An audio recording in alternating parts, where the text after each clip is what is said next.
Helo, is Misha Meg Bateman, agus amidol y frin rhyf, mi ein Àite a Bhìobaill, an y culture agus gahari an y cwmysyn sgrìobhaidh leughaidh yn Gael.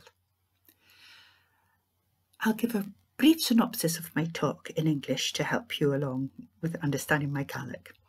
I'm going to speak about the importance of the importance of the Bible in Gaelic culture, especially in literacy. I'm going to start by looking at two poems by pretty agnostic poets. One, Donald Macaulay, in which he calls the Psalms the key to poetry of his people. And the other one, Derek Thompson, who says that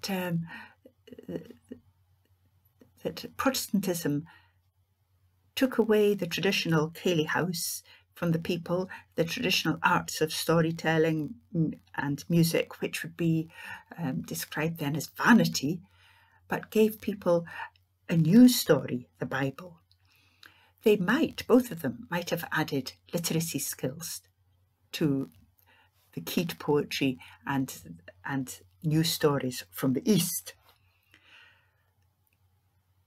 Literacy came with Christianity, and I'm going back to the 5th century. If you think of the Gaelic words for writing, reading, a book, they all come from Latin. Writing belonged to an elite of churchmen, poets, and doctors. It didn't become a technology for everyone until the Reformation. With the Reformation came the Act in 1616 to establish a school in every parish. Gaelic parishes could be huge, and only children living near the schools could benefit from having the Bible taught to them. It was essential in Protestantism that individuals would be able to read the Bible themselves and to work out their salvation with the Lord through their own thinking and not through sacrament. For this reason, lots of Gaelic societies, the Gaelic Society of London, Edinburgh, Inverness, they started up school societies to teach children to read the Bible. And by the 19th century, there was a high degree of literacy amongst the Gaels, the highest there ever has been. It was such that it was worth publishing a Gaelic magazine, Carriage na Gael, and people were by and large fairly competent in reading Gaelic.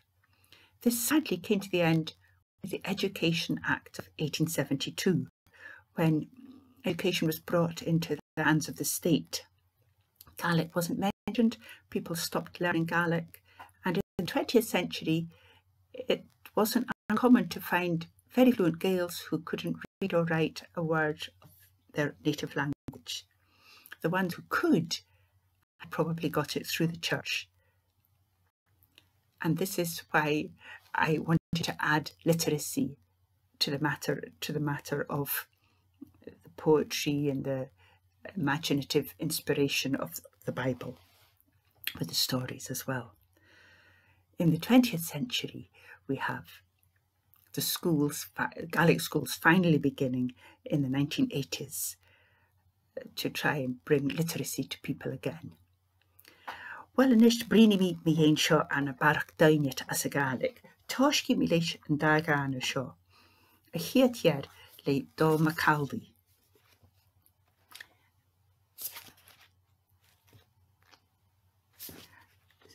Sgrif en dan sio an y 1955, agos ha syliad nac eil giagach yn heiclis y ciawach y cwsga, ach gyfil y ganifig as na selam, barstach agus can and a hagarir of biastach.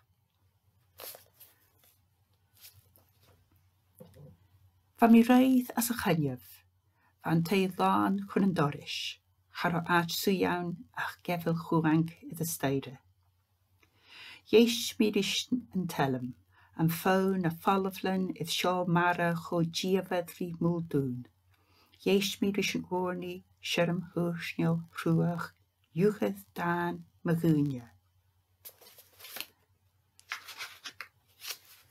An orshin Hannigan Sherman, Chinchin Ifrin Hasanasan, Bacast jeffel uat an líon an taile uavan is cymysg.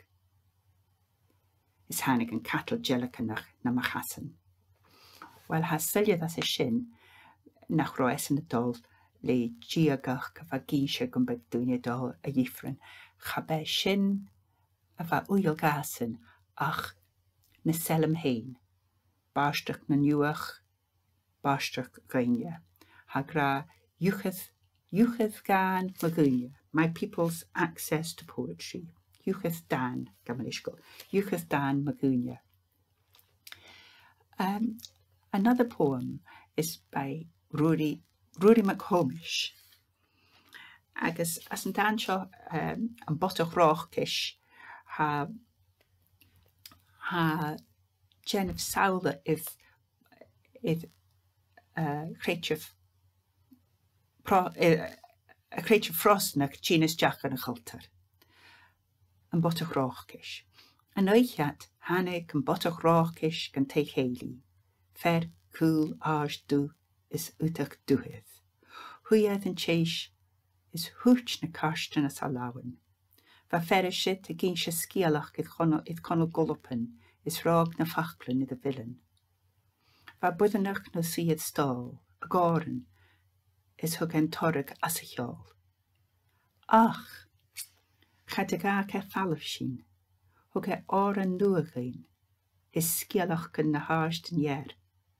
Is sprúliach Jalsenach Geneva, is scopen chenne and bien and laws, is chuden toerlich loskach na brolichen. So, hees en Geneva mach kun de galaf unroot, culture, tradition ten an gael, agus hannig rútikin illestei, skialach an ure, agus geniet ha brin me jen chenne an a brolich gach dunje, brolich chenne a vi shirig, and tlanias a vi brian gajirach vigia. So han gítachka a ganyacha gundug an people agus prosnachas rútikin osa kudrumachaiv. Gajeraha hanig an kumbus levi as jachli kriastiach.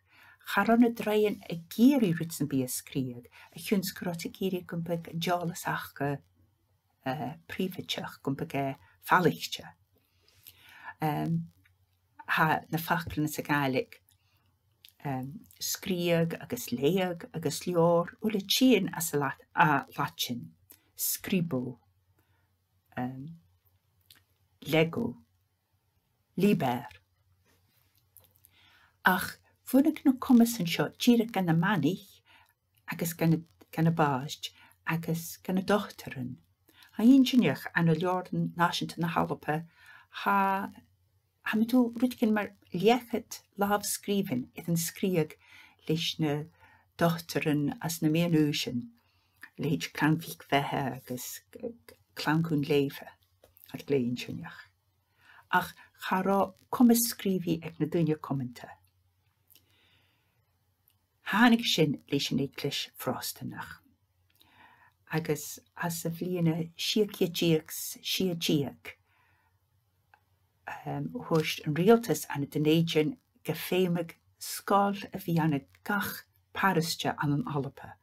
Ach van na pariste uafsach mór agus chará commas ag gach pariste bhí siúl gan a scáil gus léag jonsachag.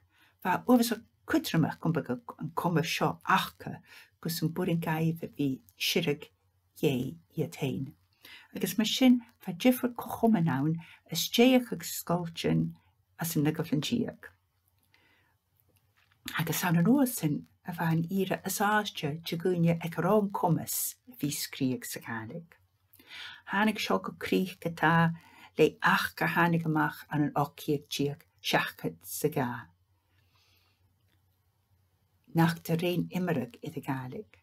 Agus mar sin scuth na scáiltin a bhí tegas na Gaelic. Chará fiú sa Gaelic. Agus an ósan as an íchta flin ma horagad sin fa go ma commenta go begel ag commasach iad canan